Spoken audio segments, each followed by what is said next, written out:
Israel yang mau jadi budak, tidak mau dibebaskan sebagai orang merdeka, maka telinganya apa? Tindih. Benar? Sudah baca kan? Telinganya dilobangi, ditindih, lalu dikasih lambang. Itu tandanya lambang perbudakan. Lalu dia menjadi budak selama-lamanya. Nah, jadi budak selama-lamanya. Nah, saudara harus bertanggung jawab. Kenapa mukamu polos-polos? Bilang. Ya toh?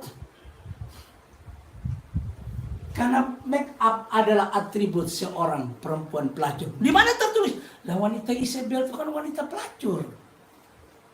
Nah, coba lihat aja pelacur itu kalau make upnya gimana, ya kan? Mukanya bagus-bagus, dikasih warna pink, dikasih warna orange, dikasih warna merah muda, dikasih warna sawo matang, ya macam-macam lah dia kasih, ya kan? Kau harus bertanggung jawab untuk itu. Loh, kenapa kalian dibaptisnya lagi? Iya, karena baptisan yang sebelumnya salah. Salahnya maksudnya harus sesuai firman di dalam nama Tuhan Yesus Kristus. Itu yang benar supaya menerima pengampunan dosa, nggak boleh tambah, nggak boleh kurang. Dimana sudah itu yang tertulis.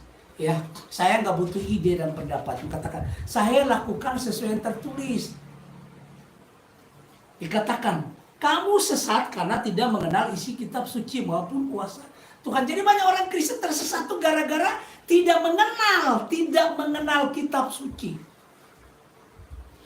Tidak mengenal kitab suci. Jadi tidak mengenal kitab suci menyebabkan seseorang tersesat. Mengapa dia tidak mengenal? Karena nggak diajarkan dengan benar. Mengapa dia tersesat? Karena dia baca firman tapi tidak disingkapkan. Loh, jangan kira orang denominasi nggak baca firman, dia baca. Tapi tidak tersingkap. Lah sebelumnya juga kita sudah baca berulang-ulang kan, tapi belum disingkapkan kan? Loh, saya baca Alkitab ini sudah lebih dari 100 kali, jadi saya nggak hitung lagi. Kok nggak disingkapkan? Karena hanya Kristus yang menyingkapkan. Kalau kita baca firman Tuhan nggak disingkapkan, kita tetap tinggal dalam gelap. Tapi kalau kita baca firman, kemudian firman itu disingkapkan, firman itu diwahyukan, firman Tuhan membuat kita mengerti, maka kita tinggal di dalam terang. Nah, firman yang kita mengerti, itu yang akan kita hidupi, kita lakukan, kita tinggal dalam terang. Nah, itu. Aduh, kenapa rambutmu panjang, gue nggak repot kah? Ya enggak lah, karena saya perempuan, rambutnya harus panjang. Loh, nggak ribet? Enggak. Coba kamu baca di 1 Korintus 11 itu, hiasan kepala wanita. Kalau perempuan memotong rambut, maka dia menjadikan dirinya perempuan terhina. Justru saya nggak mau disebut perempuan terhina. Makanya rambut saya harus panjang, supaya disebut terhormat. Ini hal-hal yang basic, hal-hal yang dasar, saudara harus bisa tahu. Jangan sampai nggak tahu. Ngerti ya? Mengapa rambut panjang? Karena ada tertulis. Nggak boleh potong, ada tertulis. Itu. Kenapa laki-laki nggak boleh rambut panjang? Ya karena dikatakan laki-laki yang berambut panjang itu penghinaan. Harus dipotong pendek. Ya kan?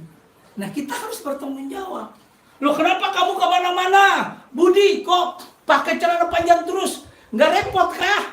Pakai celana pendek? Ya tinggal jawab, itu kan sempak. Masa saya jalan kemana-mana pakai sempak, bro? Yang benar aja. Ya kayak kamu itu kan sempak. Loh, mana dasar kasih tunjuk sama dia. Dalam kitab Keluaran. Buat bagi mereka celana lenan. Dari pinggang sampai apa? Sampai apa? Paha. Di Keluaran. Itu celana lenan. Itu kan celana dalam kan. Sudah buat celana lenan lalu jangan pakai celana lendah kan? Nah, itu fungsinya menutup daging aurat, tapi harus kemudian sarung lagi pakai jubah, benar? Nah, dan disuruh jalan begitu. Nah, banyak di luar sana yang jalan begitu. Dia nggak kerjakan keselamatan, dia kerjakan hawa nafsu. Itu yang salah. Ya.